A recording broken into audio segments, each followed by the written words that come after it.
In this third day of the tea challenge, we're basically going to start talking about using herbs and the plant herbs. Let's see, I've got five here because we're going to actually make a blend together at the end of this. But we're going to be talking about using these in a blend for herbal teas and specifically tonic teas and why you should be considering drinking one of these every single day. And before we get into that, I just want to thank you guys all for being here again. I really appreciate it. It's just wonderful to see you guys. It really is. It just makes me feel like what we're doing here is valuable and worthwhile, and I appreciate that. And also, thank you if for those of you who've got your cameras on. I know not everybody can turn their camera on, especially like if you're at work or maybe you're not in a suitable place. So I understand that, but honestly, when you can turn your camera on, it's helpful. It's nice to see your beautiful faces. It really is. If you don't know who I am, and if this is your first day on the challenge, in fact, put in the chat if this let me know if you've gone to the first two sessions or if this is your first day, just so I can see. It's just out of curiosity. My first day, Anna says, awesome. Holly says it's the third day. Okay, third day. Good, you guys. Great. Attending all the sessions. I do have replays of these, by the way. So I'm sending out, I created a page where we're putting all the videos on. So you can binge watch them if you want to for a little while. They'll be available for a limited time. But anyway, if you are new to me, I'm Heidi Villegas, and I'm the founder of Healing Harvest Homestead, which is a website that contains hundreds of articles on herbalism and aromatherapy and natural living and homesteading. There's some things there too. And it's been a blessing to be able to write and share about my knowledge of herbs and essential oils over the years.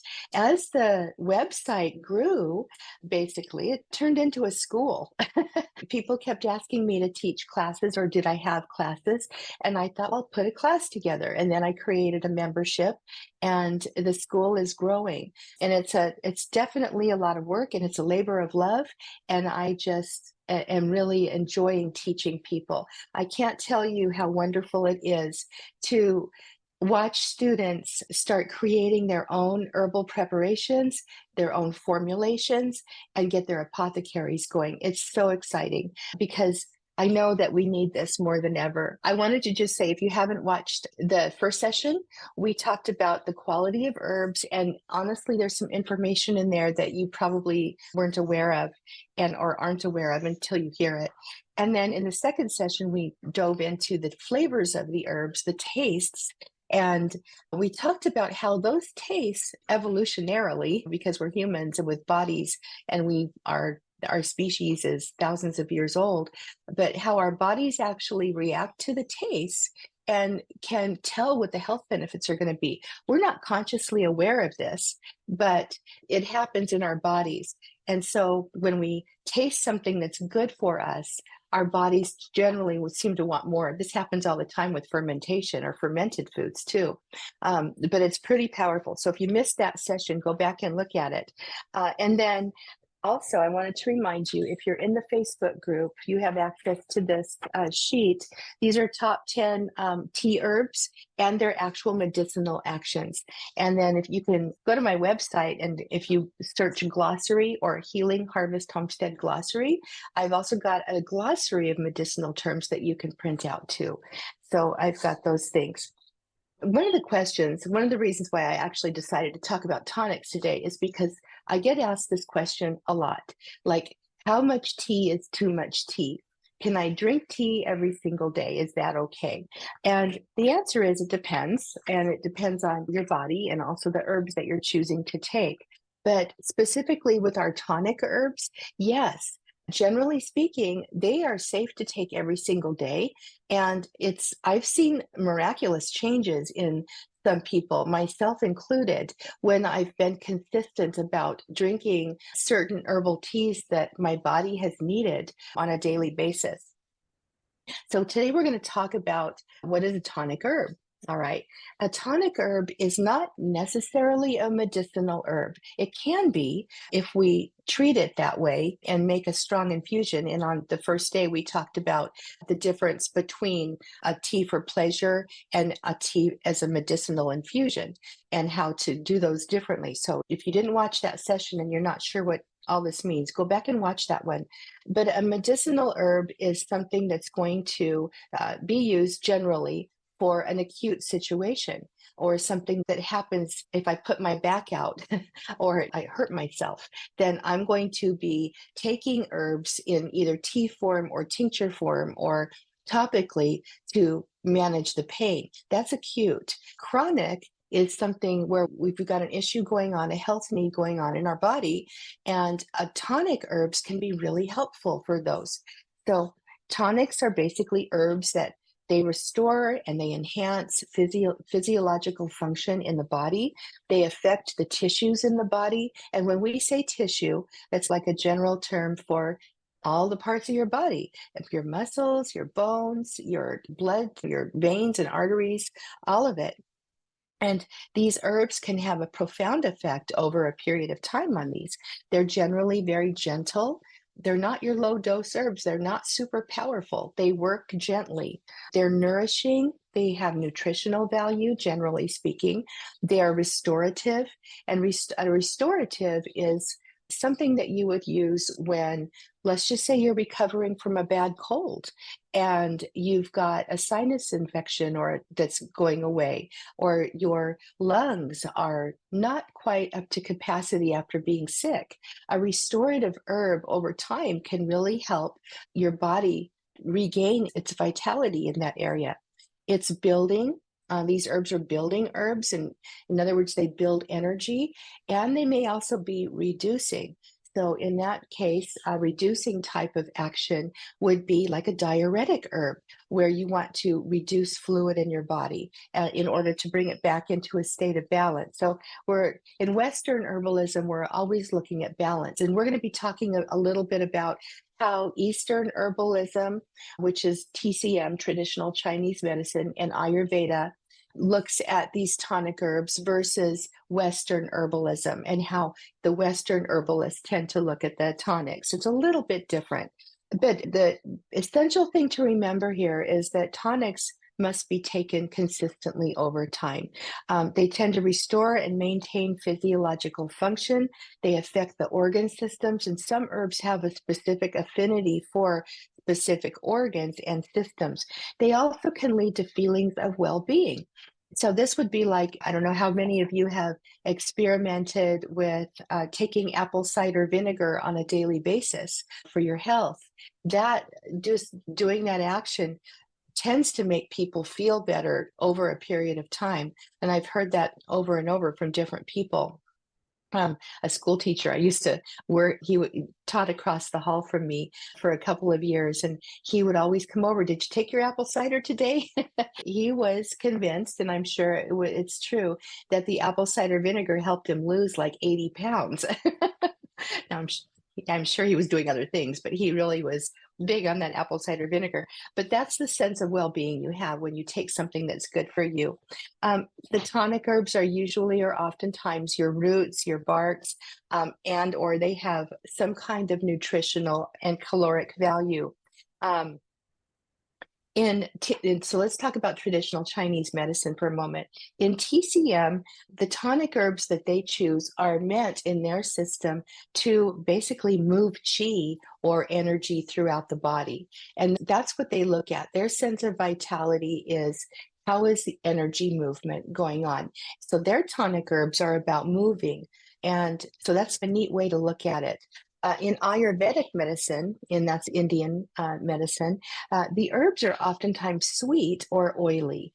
So they'll choose plants like sesame oil, coconut, and then they've got their, of course, turmeric, black pepper that they use daily for tonics. And they tend to take a look at life force, vitality. So does TCM as well. The tonics in India are usually your blood purifiers. These are your alternative herbs that tend to get in there, and they look at balance as well. But they are definitely they want the detoxification. So they're similar to traditional Chinese medicine too, in terms of movement. And then in Western herbalism, we look at our tonic herbs a little bit differently. Many herbalists actually combine all the three systems in Western herbalism. It's become a thing. I think this is because in the East, but specifically China and Asia, where these systems originated, these are legitimized medical systems, the uses of herbs. Whereas here in the West, herbalism is still looked upon askance. And that's just because of the rise of industrial medicines like big pharma and health insurance and the FDA and the AMA. And I know you go on. They've crushed herbalism. But while the Eastern herbalism concepts tend to focus on life force or vitality, Western herbalism tends to focus on balance in the body. In our beliefs, we take a look at tissue states and what's called tissue states. And that's getting into energetics, and that's far beyond what we're going to talk about today. But we definitely want balance in our bodies. We believe in Western herbalism that if there's an imbalance, then the body's not going to function properly. And we see that with our general health needs all the time. But in all of the systems, the tonic herbs are meant to be used regularly and over a very long period of time. They're usually considered safe food herbs that you can eat or use often. I want to say something about that though here. I want you to just be sure that you always research the herbs that you're taking, especially if you're on medications and especially if you have a health issue. And that's because some herbs, and we actually I think we talked about this on day one in the safety talk, but some herbs will react with different people's bodies differently than other people. So an herb like licorice root, for example, is one of my favorite examples. Licorice root is widely used in herbalism and in herbal teas, commercially, especially because it tastes good, it's sweet, and it's building. It's a nice tonic herb. It's also great for the respiratory system. But some people, if you've got hypertension, for example, licorice root may not be the best herb for you. I'm one of those people. I'm very sensitive to licorice root, and I avoid it like the plague because I can feel a difference in my blood pressure.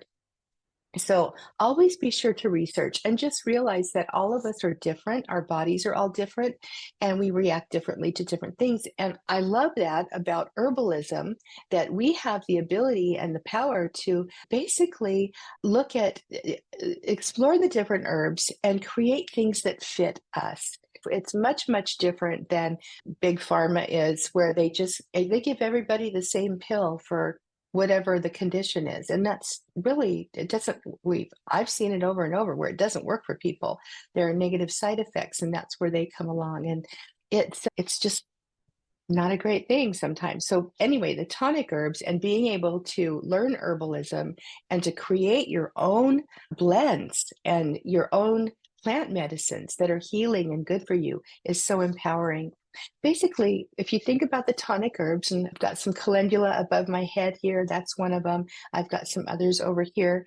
But when you start using them, I want you to think about this in terms of you're taking responsibility and initiative every day to care for your health. And it's like an exercise. We know that if we go do some push-ups every day, we're going to get stronger, right? So it's the same thing with our tonic teas. If we start getting in the habit of using them every day, we're going to become healthier. All right. And so I just wanted to share that with you. And I just saw a comment here. Cindy says, since this is the last one, I've been using and blending teas and herbs for a while now and studying herbalism as well.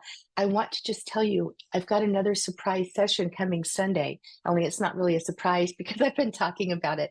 I'm going to share my secret. I'll tell you more about this at the end. I'm really excited about Sunday's session. If you can make it then, that would be great. Anyway, so we're going to dive into, oops, I'm looking at my notes are all messed up here. Okay, so next up, let's talk about the body systems really quickly. Are you ready to take a look at your body in terms of which herbs are good for which systems? First of all, Like I just mentioned, some herbs have a specific affinity for a specific organ.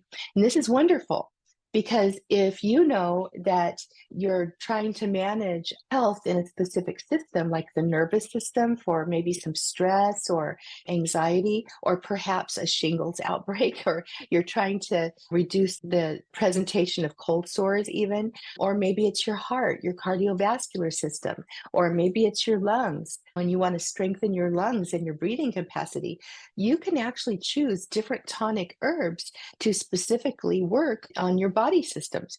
So let's take a look at our immune system for a moment. So here are some herbs that specifically help the immune system out. These would be things like reishi mushroom is a good one. Astragalus, which is a wonderful adaptogen, but it has specific actions on the immune system. Elderberry is one that we've all been very well aware of. These are tonics. And I want to mention, how many of you thought that I might say echinacea in there? Anybody think that? I'm going to mention here, this is the difference between a tonic herb and a more medicinal herb. Echinacea should be in the medicinal herb category. Echinacea is not an herb that you would take every single day. It's too powerful.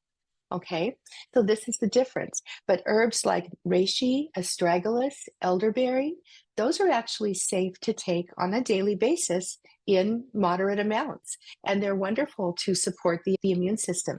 Echinacea, being much more powerful, you would take when you're feeling run down, you feel like you're getting sick. That's when you would get in there and boost that immune system more toughly with that echinacea. Okay, so can you see the difference between the tonics and the more powerful medicinal herbs? And then let's talk about the cardiovascular system. Let's take a look at some tonic herbs that are supportive gently of your heart and your circulatory system. So herbs like garlic is incredible for your heart. Now, garlic's probably not something you're going to put in a tea unless you really love the taste of garlic in a drink. And some of us do probably, but you can cook with garlic on a tonic basic. You can put it in powders and even mix them into herbal candies, and it tastes really good. Hawthorn is my favorite tonic herb for the heart.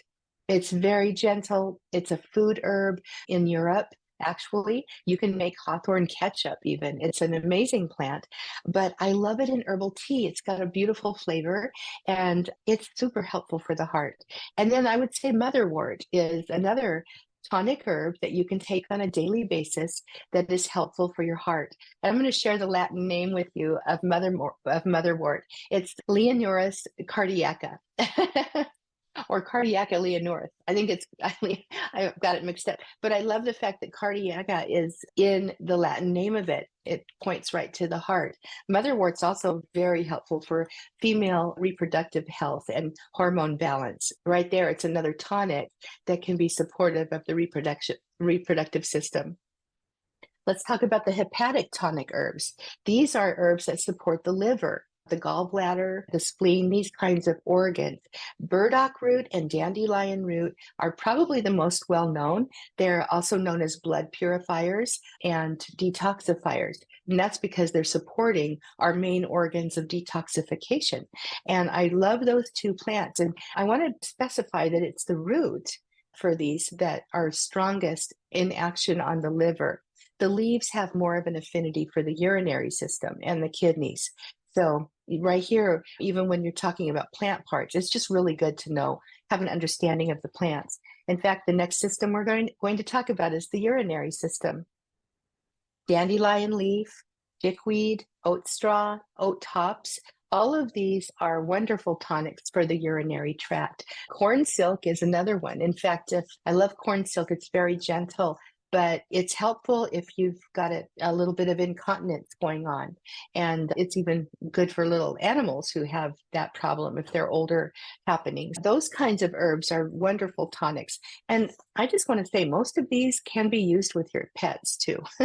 I just thought I'd throw that in there since I mentioned dogs a second ago. I was just thinking about one of my clients. I was actually helping her with the dog, and the corn silk was really helpful. All right, let's talk about the digestive system. Your digestive system basically starts in your mouth, like we talked about in the second session with the tastes and the flavors, and it goes all the way through your body to where things are eliminated. And the herbs that are my favorite tonic herbs for the digestive system are the bitter herbs. The bitters really get things going. They help break down fatty foods. They're wonderful. These include things like calendula, cocoa, citrus peel is really a nice one. It tastes really good and looks really pretty in herbal blends. Chamomile, horehound, and there are many other bitter herbs. Next up are the nutritives. These are your nourishers, and these have high levels of minerals, vitamins, things our bodies need. Sometimes there's going to be polysaccharides, there's going to be carbohydrates and proteins in many of those kinds of tonics. Some of these include alfalfa leaf, which is really wonderful. And again, I mentioned alfalfa leaf, generally it's really safe. However, if you've got an autoimmune disease, you want to really look into taking alfalfa because it can maybe overstimulate the immune system. The alfalfa is one you need to be a little bit careful about. Nettle leaf, oat straw, again, chickweed, some of these are overlapping. They're very high in minerals and nutrients. The next system is the nervous system. And these we call nervine tonics. A nervine tonic is an herb that helps restore the nervous system. And this could be anything from cognition. If you go to my YouTube channel, I did a video on the nootropic herbs. Nootropics are those that strongly support brain and memory health. And that's an interesting video. I really enjoyed doing that one. They support, if you're over fatigued, they can help provide energy in certain ways. They can relax you or sedate you even. But the tonics are gently supportive of the nervous system. So these would be things like milky oat tops. Not so much oat straw. There's a difference there between the two plant parts, but the tops have a milky substance in them that's really wonderful for the nervous system. And I love using those with children too. Lemon balm is another one that's very gently supportive of the nervous system, but over time, extremely powerful. St. John's wort is another one.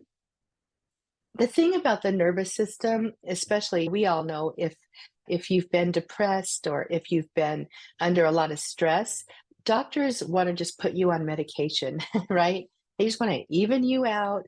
And some people do, and I'm not a medical doctor, so I know that some people do need to be on medications that help support that kind of condition.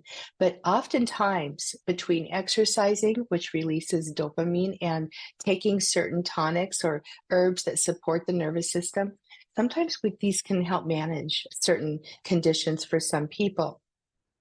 But I want to just mention that St. John's wort is one of those herbs that is very safe for most people, but if you're on medications and if you're on any kind of medication for mental health, you definitely want to avoid St. John's wort because it has a strong affinity for the emotional center of your brain and the chemistry there, and in a good way, but it will interact with the drugs. So that's a big caution right there. Lemon balm as well, also very safe, but some people who have an underactive thyroid might want to look into it, do some research and avoid it. Some people take it with low thyroid function, take it just fine. It's all very individualized. But those are the nervine tonics, some of the good ones, the main ones. Your adaptogens are also tonic herbs. Almost always, if an herb is an adaptogen, it's going to fall into the tonic category. So these help us deal with stress. Basically, they help with physiological stress, they help with mental stress, emotional stress, and they do act. Not all adaptogens work in the same way. Many of them have an affinity for a specific body system too. So they're in their own little category of tonics that you want to look into. But ashwagandha is an excellent, just overall balancing adaptogen herb. Eleuthero is really nice. That's American ginseng, helps with energy. Rhodiola is another one. And both Eleuthero and rhodiola have been heavily studied in Russia and have been proven clinically to help support energy levels and to mitigate, especially physiological stress in their athletes. So those are both really nice to add to your group of tonics if you want that.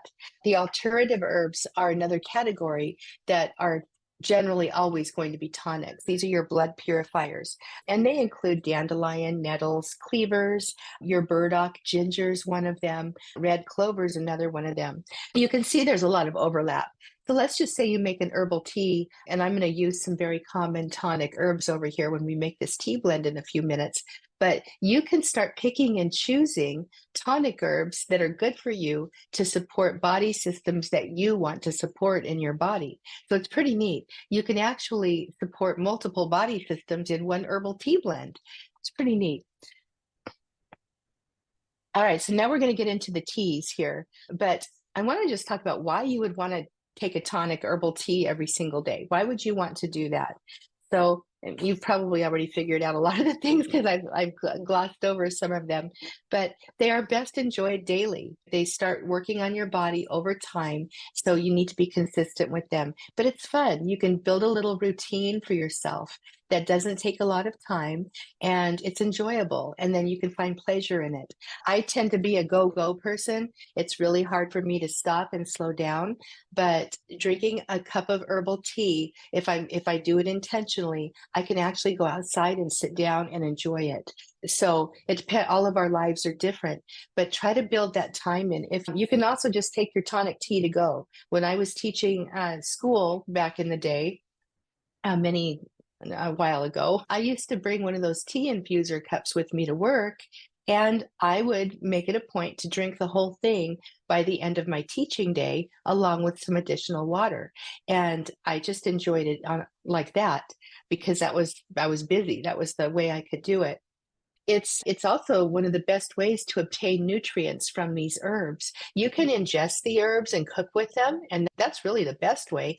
But your herbal teas, most of these will extract the minerals and the vitamins really well in water. Another reason is that we just talked about making it a routine. It is an easy routine to implement in some way or another. The other reason is that we talked about this in the beginning, they enhance the vitality of your entire body. What's not to like about that, right? And then the fifth reason, and this is just a neat reason, is that herbal teas are really the very first herbal preparation that people ever made and did. So it's very traditional. In fact, have you guys heard of that Victoria magazine where they focus on like traditional kinds of beautiful things that they did in the Victorian age? They do a lot with herbal tea. They even have books from this magazine company that are all about the teas. All right, I'm going to give you a quick rundown of my favorite tonic herbs to use for teas, and then we're going to make a tea.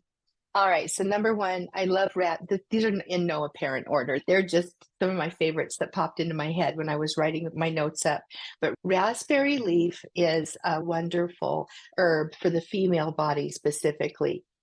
If women of all ages, I feel should be taking raspberry leaf tea on a daily basis. It's a gentle hormone balancer. It's not going to get in there and change things, but consistent use over time supports the reproductive system, the uterus, the ovaries, overall body health for women. And again, it doesn't matter what stage of life you're in. The only women who should not take raspberry leaf tea, in my opinion, as an herbalist, are pregnant women in the first trimester. Okay, that first trimester is pretty critical, and because raspberry leaf is so profoundly effective on the female body, I say leave it alone during that first trimester. So that's a little contraindication for that one. Some herbalists will say even into the second trimester, but generally it's such a safe, easy herb. But it can, in the third trimester, it can actually help support the labor process, the labor and delivery process, because it tends to strengthen the uterus and tone the uterus. That's pretty cool. And then the next one up is Schizandra berry. So we talked a little bit about Schizandra in the second session when we talked about taste, but it's called the 5-flavor herb.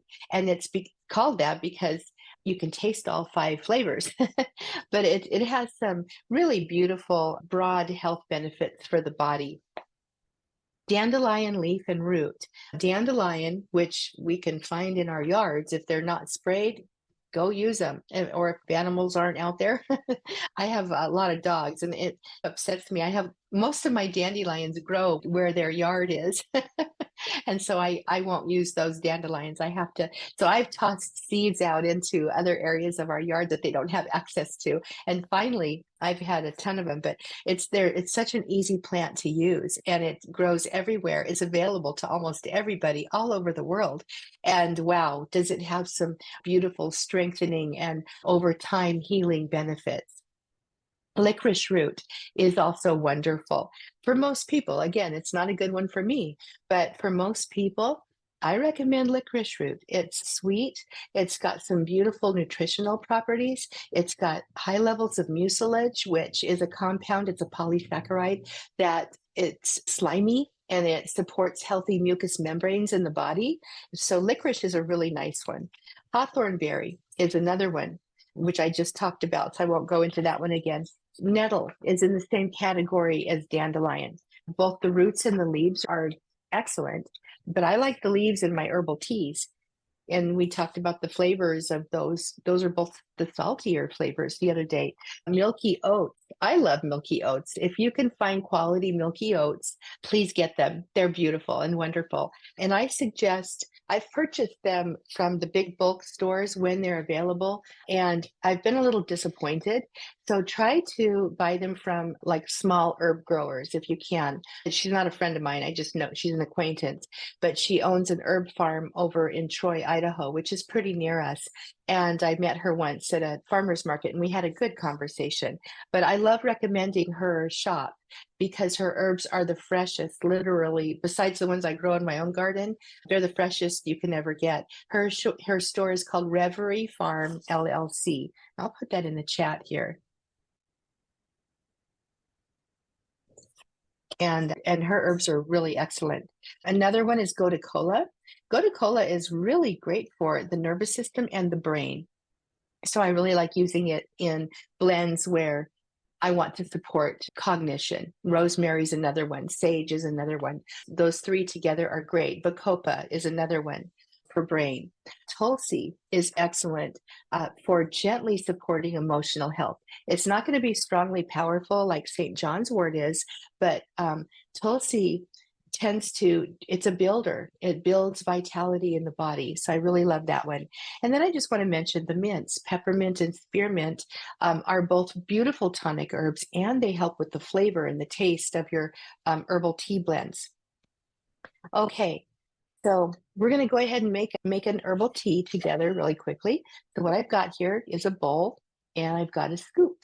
And I want to make, actually, I'm going to make quite a bit of this because what I do when I know that I'm going to be drinking a blend every single day, I like to make enough so that I don't have to keep blending it on a daily basis.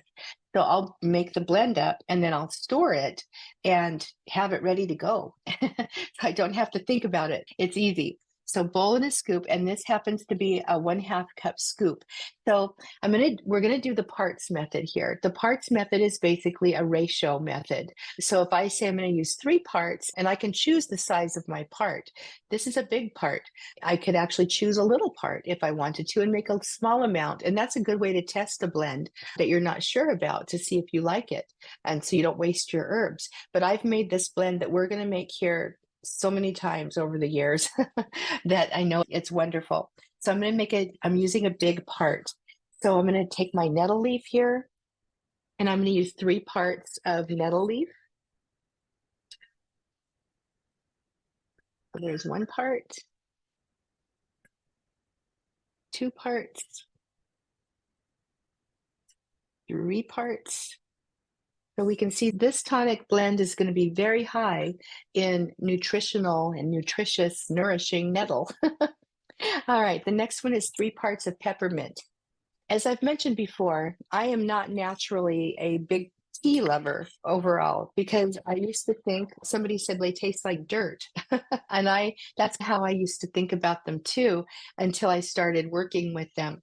But nettle to me doesn't taste that great.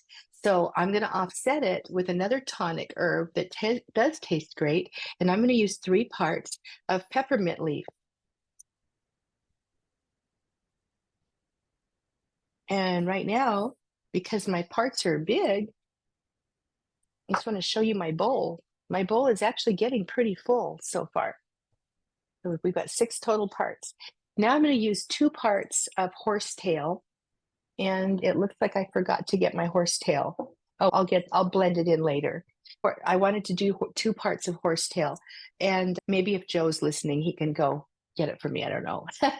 But anyway, horsetail is wonderful because, and it's an equisetum is the Latin name, but it's really helpful for your skin, nails, and hair. It's very high in silica.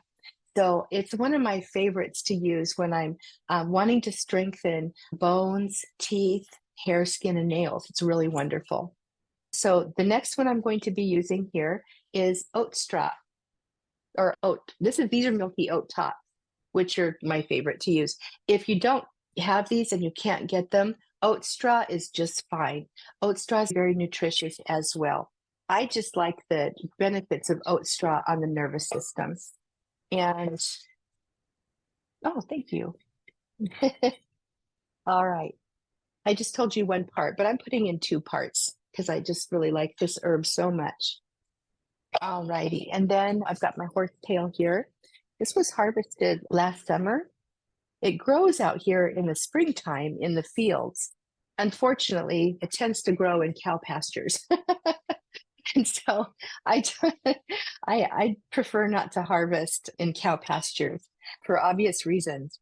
But, and it's definitely like I'm trying not to get it all over the place. It's definitely a straw-like herb. So I'm going to do a couple scoops of that. And I just got it all over the place here. That's okay. But I just love this plant for what it does for the hair and the skin. All right. So there's our oat straw, or our horsetail. And now we're at calendula. And I've got this huge jar of calendula. It's up there because my little desk here is tiny. And I'm going to put 1 part of calendula in. And I love using the flowers in herbal teas because they're pretty. And I feel like if you can make your herbal tea blends beautiful, why not? They make you want to drink them more if you see the beauty of them. But calendula flowers are beautiful yellow. They tend to be bitter. So they're one of our bitter herbs, really helpful for the digestive system. And they're also full of nutrition. The resin in calendula is helpful for the skin. And so I really love this plant. In fact, my bowl is getting really, now it's getting really full. So I might add some more in later here. Okay, so next up, I'm going to talk a little bit about ginger. We talked about it as a tonic. It's an anti-inflammatory, among other things, but it's also warming. It enhances the circulation. And guess what it's going to do in this blend? Your spicier herbs are actually really great for supporting and enhancing the actions of the other herbs. They get things going in the body. Ginger is one of those. Now, ginger is very powerful and it can be a little hot. And so just be aware of that. I love ginger. I eat a ton of ginger actually every day. I even put it in my coffee. I may add a little bit more ginger. You can see how I change the recipes up depending on what I want and need at a specific time. It's totally okay to do that. Here's some cinnamon. These are cut and sifted cinnamon chips. And cinnamon is a wonderful tonic for supporting your healthy blood sugar level. It's really great for that, actually. I always get asked, which one's the best? Because there's different kinds. And it's the Ceylon that you want to work with if you are choosing it for that reason. Okay. I have to put my herbs back here for a second. All right. So yeah, and then what you do, you take your mixture. Isn't that beautiful? I just can never, after all these years, I just can't get over how lovely these herbal tea blends are. Oh, Megan, it was 1 part ginger and 1 part cinnamon. Yeah. And now I'm just going to mix it up. Now, I want to point out, I'm using my bare hands here. This tea is going to be for me and my husband, and my hands are clean, I think. No, they are. They're clean enough. But I'm just going to blend it up with my hands. If you decide to sell teas or share your herbal teas with people, you should put gloves on. or be sure that you're, sterilizing things properly. Sometimes germs are a little good for us. Now, I want to mention something about herb dust. Okay. When you start right there, when you start blending your herbs, especially if the parts are smaller, like the nettle leaf, you saw how small those were, dust comes up, and you should probably try to avoid breathing it in. And there's my blend, and it's beautiful. So I'm really going to be looking forward to drinking this every day. And you can do the same thing. These herbs are not expensive, the ones we just used. They're easy to find. They're hardly ever sold out, and they're just amazing for your body. So why not take one every single day? Why not drink a cup or two or even three every single day and get that nutrition into yourself? Tonics are amazing. And I just want to say, when you begin to understand the properties of the plants, and we talked a lot about the different properties, and I just glossed over what many of these plants will do. But when you guys start learning about the plants and the powers that they have, you are empowered in your own life to make decisions about what you need to have for your own body. And it's amazing. I had a student a few years ago. She joined us in the Confident Herbalist tribe, and she kept asking questions about which herbs were really helpful for kidney support, for kidney health. And I just thought she's interested in kidneys. I didn't know. But the tribe is our membership, and there are a lot of herbalists and aromatherapists in there. And we were all giving her ideas and reasons why this herb or that herb might be helpful for what she was needing. 6 months later, she told us that she had great news. We have an herbal win section, but when she joined the tribe, she was getting ready to have to go on dialysis. Her doctor said that her kidneys were at the stage where dialysis was the next step, and he expected her he was preparing her mentally, get ready, because you're starting dialysis for the next checkup. She had started using these tonic, kidney supporting, urinary tract supporting herbs. And when she went in for her next checkup, she had backed up into the previous stage. So she didn't have to go on dialysis, and her kidneys were becoming stronger and working better. And that's an example of what a tonic can do. Just gentle healing, slow healing over time. Okay, so they can be really amazing for that.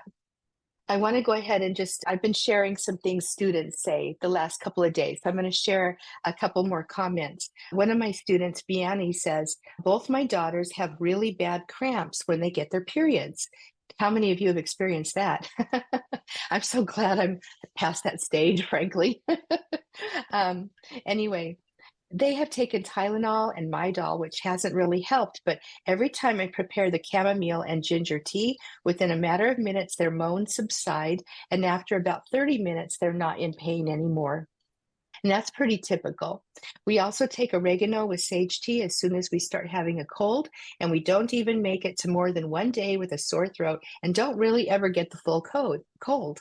And that's very true. If you guys know what to start taking the minute you start feeling like you're under the weather, gosh, you can really alleviate a lot of sicknesses and illnesses. And she says, we almost never get fevers anymore. It sounds like somebody's unmuted. If you are, just check your mute thing and maybe mute yourself. Anyway, she goes on to say, I'm going to learn more about other herbs I can use for other ailments, since I find that they work a lot better than over-the-counter medications. I cannot tell you how many times I've heard that from people once they start diving into herbalism. This stuff works better, and it's natural, and it's healing, and it's supporting the body. Why would you want to go take a pill from the drugstore that's going to harm your liver or your kidneys? And now they're telling people to offset Advil and Tylenol or ibuprofen and acetaminophen, because one hurts your liver and one hurts your kidneys. And so they don't want to put all the harm onto one organ. Why not use some of these? Just saying.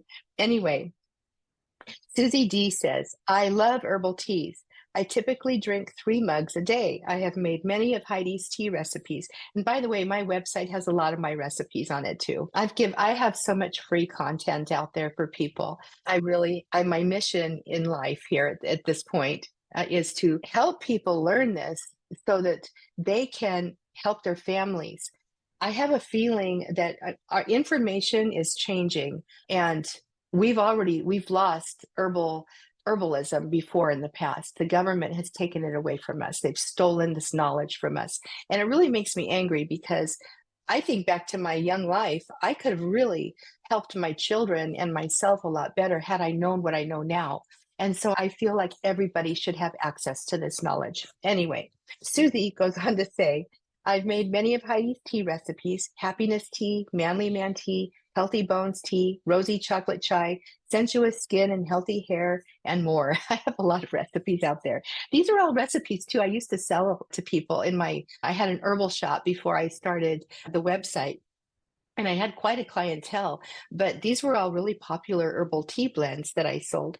Anyway, she goes on to say, I've also made numerous teas from those who have posted in the Confident Herbalist tribe, because people share their recipes in there. It's really fun. I'm really looking forward to going through the new big book of herbal teas. Yeah, one of our teammates here at Healing Harvest Homestead, she actually, I didn't ask her to do this, but she took it upon herself to find as many of my herbal teas, because they're floating around everywhere, and put them into a book.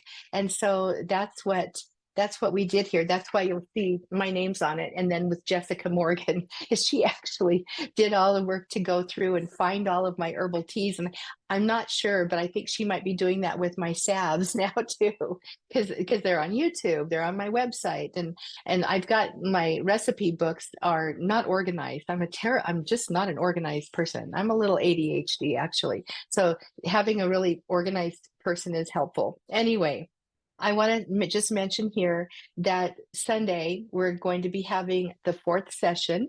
We're going to be going into flavors, or not flavors, but well, we are going to talk about flavors, but I'm going to show you my secret way to flavor herbal teas. And actually, I'm going to go ahead and do that with this blend. It's going to improve the flavor of it. And I'm going to share that with you on Sunday. I'm also going to be sharing a little bit with you about my new herbal tea course. There's some great information in that tea course that we didn't cover in this challenge that you might like. And plus the book comes with it. And I just want to say, I've been teaching herbalism and aromatherapy now since right around 2012, probably before that, if I include just my excitement over it in my general interactions with friends and family members.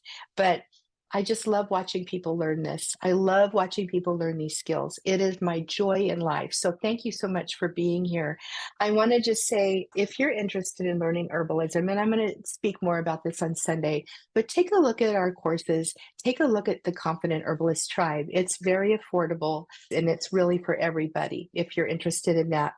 If you have questions, then you can ask in the Facebook group. And we have a couple minutes here. I'm going to just scroll back up in the chat here to see. Oh, there's a lot of comments today. Okay, let's see. I'll just take 2 or 3 questions if I come across them. I should have told you, you guys, if you have a question, write question in all caps, because that helps me to see it in the chat. Thank you, Tammy. She's saying, thank you for all you do and teach us. You're awesome, and I love everything you share with all of us. Thank you so much. I appreciate that. And God bless you too.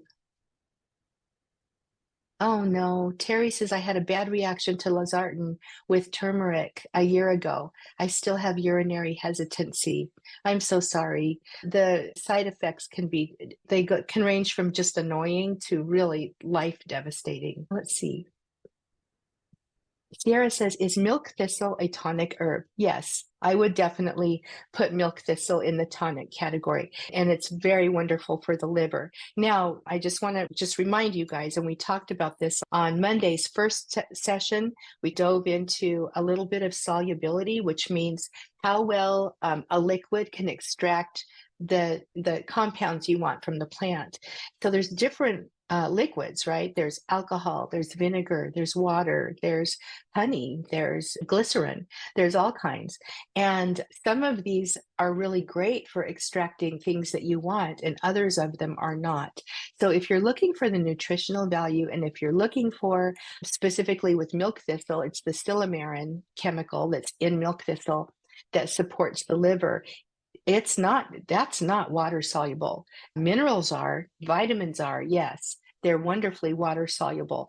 But milk thistle, it's not really great in herbal tea. It's just one of those ones that's not. So as a tonic herb, you would want to eat that one, okay? So just a little, in case you didn't see the first session. This is just an example of where knowing the plants, understanding the phytochemistry of the plant, and you can, and basically asking people who know can really be helpful as you get going. I had to learn all this just happen chance through when I first started. I started learning herbalism before the internet was even a thing. And there was really not very much information. It was really hard to find. I remember I looked up herbal schools, and you literally had to pack your bags and go off to school to learn herbalism back in the day when I started. And guess what? I had a full on career, kids at home, and was very busy. And there was no way at that stage of life I could do something like that. So these days, we're overeducated and sometimes wrongly anyway. Anna says, when is rhodiola contraindicated? Anna, rhodiola is a fairly safe adaptogen. Okay, so you would want to research that one. But I would say it's rare. That would be a rare contraindication for rhodiola. Specifically, rhodiola is very helpful for energy levels. I would say if you are an overactive, over-energized person, then you probably wouldn't want to use rhodiola. Some people have a reaction to it. If it's taken too late in the day, it might affect sleep later on. But for some people, other people can take it with no problems. Sylvie says, what would you recommend including in a tonic tea for osteoporosis? Sylvie, this tea we just made together, this would be a really nice addition for bone support. This is actually my bones tea. So it's interesting that you're asking that. But yeah, this herbal tea we just made has some wonderful plants or compounds that can be helpful over time. Mary Alice says, what are the positive things about mints? That's a really good question. So the mints are a huge family of herbs. There are hundreds and hundreds of them. And guess what? They're all different. So this is where with the mints, especially, you're going to have to dig into each species and know what they're helpful for. An example is clary sage. Clary sage, which is Salvia scleria, it's wonderful, and it's in the mint family. It's very helpful for women, and it's helpful for emotions, and it's helpful for calming. Whereas, let's just say peppermint, Mentha ex piperita, is a plant that's energizing and it's cooling and it can be calming for some people, and it's a wonderful pain reliever in certain ways of use. So you can see how they're very different. Rosemary, another one, very helpful for the brain and cognition. And it's also very antimicrobial. Most of the mints are antimicrobial to one extent or another. And Diane says, do the other mints, pineapple mint, chocolate mint, have similar properties? They do, especially if they're hybridized off of which your peppermint is, and many other of the mints, your chocolate mints, your pineapple mint. Those are all hybridized. So they'll have some of the same properties. Let's see, I answered that question already. Best herbs for inflammation, Andrea says. So let's go to our good old standbys, turmeric. Now, turmeric contains curcumin, that's the active compound, and then black pepper you want to combine it with because black pepper contains high amounts of piperine. And the curcumin in turmeric is not very bioavailable when you put it into the body. Our body doesn't absorb it very well. But when you combine it with black pepper, with the piperine, basically, then it makes that curcumin more bioactive and bioavailable in the body. So I love combining those two together. Ginger is another, where's my ginger? Must have put it back here. Is another wonderful anti-inflammatory. Those are some of my very favorites right there. And there are many others. Your mints actually are going to have strong anti-inflammatory capabilities too. Sarah says, I'm always nervous about sharing any of my herbal preparations with others because I have no idea what meds they may be on or what medical issues they might have. And that is being so responsible, Sarah. So good for you. Always ask. And it's so funny, like on Monday, when we did our first session, we talked about the Bach teas and the commercial teas in the stores, people with medical conditions and who are on medications will go and they'll buy all these herbs, and they're most of these companies don't put the contraindications on the boxes. Now, traditional medicinals, they're a company I will actually buy a box tea from occasionally if I'm desperate and don't have what I need on hand, because they do put the contraindications. I think they're a very responsible company. But if you're sharing your herbal creations with people, you should ask, hey, are you on medications? Or are and hopefully you know enough about the herbs you have in your blend that you'll know if they should or shouldn't be taking them. Myra says, how can we purchase your tea book? It comes with the herbal tea course. That's really the only way to get it. Students can buy a physical copy if they want one. It's really easy to print these off and at Staples or wherever. Oh, thanks, Bonnie. But she says the tribe is awesome. The tribe is. It's amazing. There's nothing else out there like this in the herbal world. I can tell you that for a fact because I've taken herbal coursework in a lot of different schools, and probably around 10 at this point. And there's just not a community like this anywhere. Sylvie says, question. Oh, I just answered that one. Thanks, Sylvie. Cherie asks, how much of a tea blend per cup of water? We talked about that in Monday's session, so be sure to go back and look at that. But this is going to be dependent on you, basically, what your preferences are. If you're drinking a tonic tea every single day, the recommendation generally is to have about 2 teaspoons per cup. And then you're going to steep it for however long you want. But know that the longer the steep time, the more bitter some of the herbs become, and be prepared for that. I personally like more tea. I like a stronger tea. When I'm pouring my just boiled water over my infuser, which we talked about on Monday again in that first session, I personally like more tea in my infuser.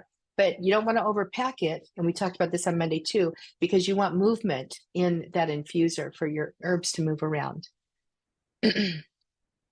Yeah, Kat says this is great. I grind milk thistle and I add it in my oatmeal with chia seeds and ground flaxseed. Wow, that's a great combination and probably very helpful for moving your intestines, for having a bowel movement. Elizabeth says, what time is the Sunday session? It'll be at 10 o'clock again. Donna says, can you tell me the Latin name of the best medicinal Tulsi to grow? Donna, they're all good, honestly. And if you want a good Tulsi, go to traditional medicinal, no, not traditional medicinals. It's strictly medicinal. It's Rico Check's Herb Nursery, and he's got some really good ones. All right. All right, you guys. So we're going to sign off for today. Thank you again for being here. This was really fun to talk about tonics with you. And I hope you enjoyed it, and go make some herbal teas. Start drinking your teas every day. All right. Bye, you guys. I'll see you hopefully on Sunday. Tell your friends. Bye-bye.